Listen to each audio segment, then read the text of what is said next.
In order to understand the psychology of Black oppression, you have to look at the pathology of the people who are perpetuating Black oppression, and that is white supremacists. And the interesting thing of it is when we talk about making America great again and uniting the races, which isn't really going to happen anytime in the foreseeable future, it's interesting how we can mention those things without breaking down the pathology of white supremacy and those who have divided the races, which is white supremacists. And how are white people doing this? Give us a couple examples of what white people are doing to blacks to oppress them, and why are black people so weak that they allow this to happen? Well, I wouldn't say the question would be why are Black people so weak. The question will be is why is white supremacy so diabolical and savage to where Black people would have to exist in this position. Now, the thing of it is you can't say weak. I was born into this system. All I need not do anything but be born to reap the consequences of a system of white supremacy that was put in place before I was even conceived or thought about being conceived. So that doesn't have anything to do with Black people being perceived as weak. The ones who are weak are those who need the system of white supremacy, which are white supremacists, who only need to be born and continue with their innate mentality in order for white supremacy to thrive. So it's very systemic. What are white people doing? Give us something that they are doing to you people to oppress you. So you know what a system is, right? And how an infrastructure works. What is a system? What is a system?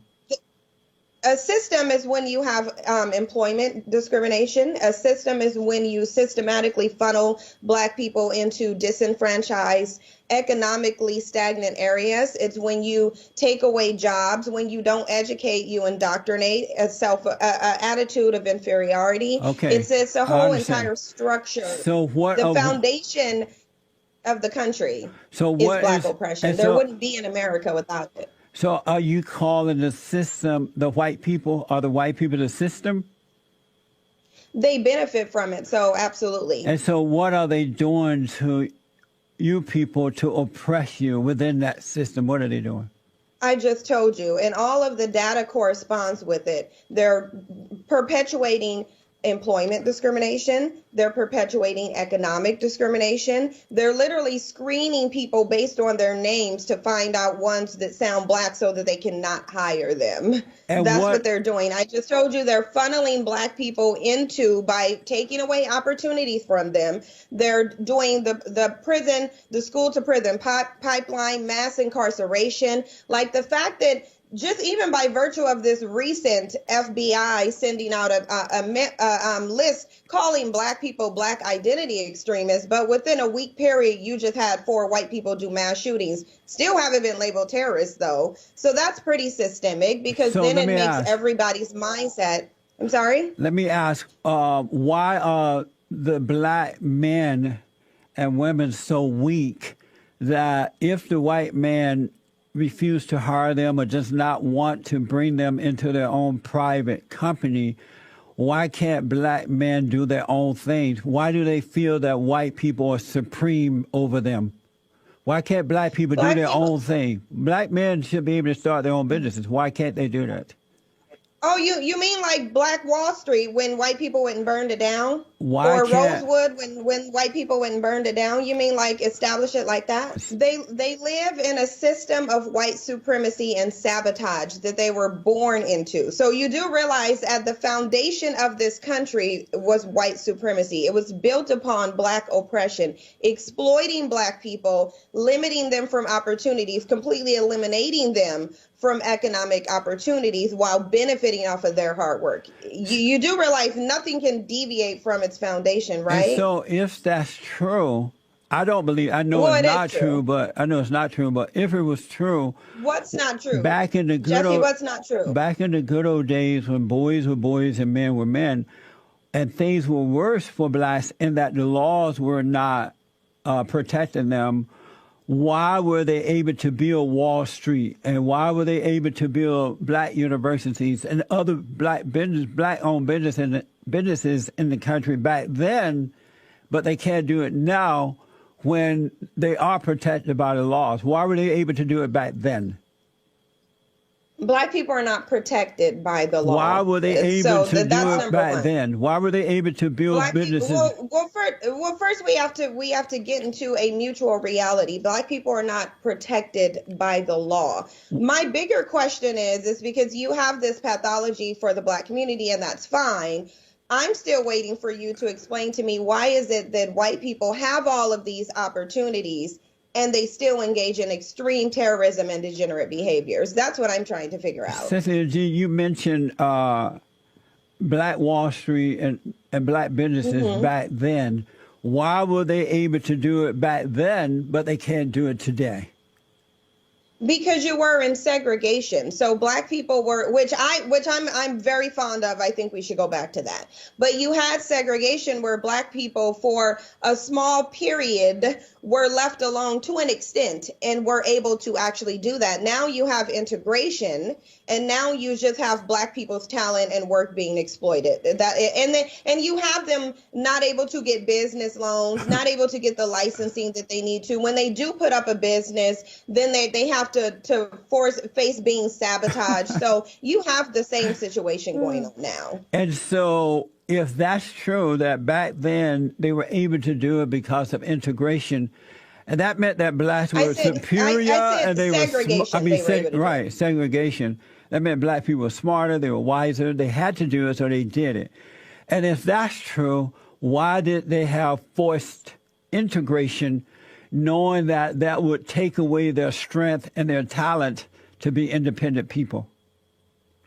Well, you're assuming that they knew that that was going to take away their strength. When they were going for the civil rights movement and integration, they didn't think that that would take away their strengths. They actually thought that that would make them stronger and alleviate some of the racial injustices that they were going through. That's what they thought. Now, I believe that was a mistake 100%.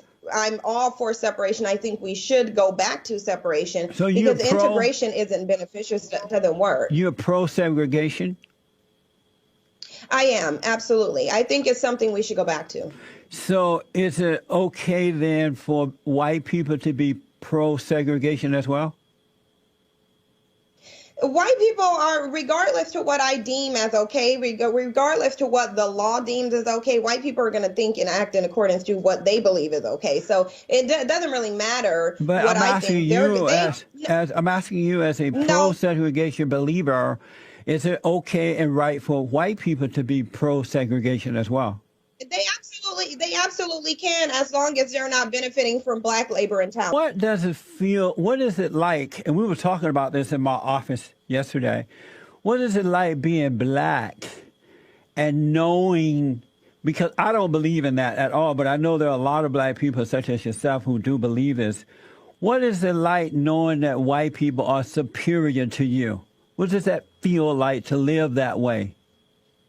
Well, Jesse, you're the only one who thinks that white people are superior. No. I don't think that they're superior. Yes, you do. Your focus is on white people. I think they Black put themselves oppression, white supremacy. What does it feel like believing that white people are superior to you? White people are not superior. Actually, the system of white supremacy is evidence of their inherent mentality of inferiority. But I do know, I am in reality, and I'm in reality enough to know that the foundation of this country is Black oppression. They've placed themselves in a socially superior position. They are in a socially superior position, but they are not superior at all. And I think trying to shame people and use these little psychological manipulations like, why do you feel white people are superior, is really counterproductive. They're not superior. They've put themselves in a socially superior position. This country wouldn't be, the way that this country is founded is for them to appear to be superior when they're not. So, but maybe I asked the wrong question then. So what does it feel like knowing that Black people are inferior? Because most Black people live and think, but most Black people live and think as inferior people because their whole life is rotated around so-called white supremacy and Black oppression. they actually believe that, because if they didn't believe that, they wouldn't be focused on that. They would not focus on it and live that way. So what does it feel like knowing that blacks are inferior? Well, black people Not were all, not all, but conditioned to most. believe that they are inferior. No, all of them were. And All who of did them that were. to You them? even with Jesse, even with your mentality, the fact that you're sitting up here defending the system of white supremacy and pretending as though it doesn't exist, that is evidence of your conditioning. People just manifest it different. So your manifestation of inferiority is different than all of overall black society. And there are some other people whose manifestation is the same as yours, but But you're it not doesn't answering the benefit us. question. What does it feel like knowing that most, not all, especially the blacks who focus on white people, what does it feel like knowing that you are inferior to white people? What is that like to live It that way? feels like I'm living in a system of white supremacy. Oh. That was very effective, by the way. That's what it feels like. So being in reality. Amazing.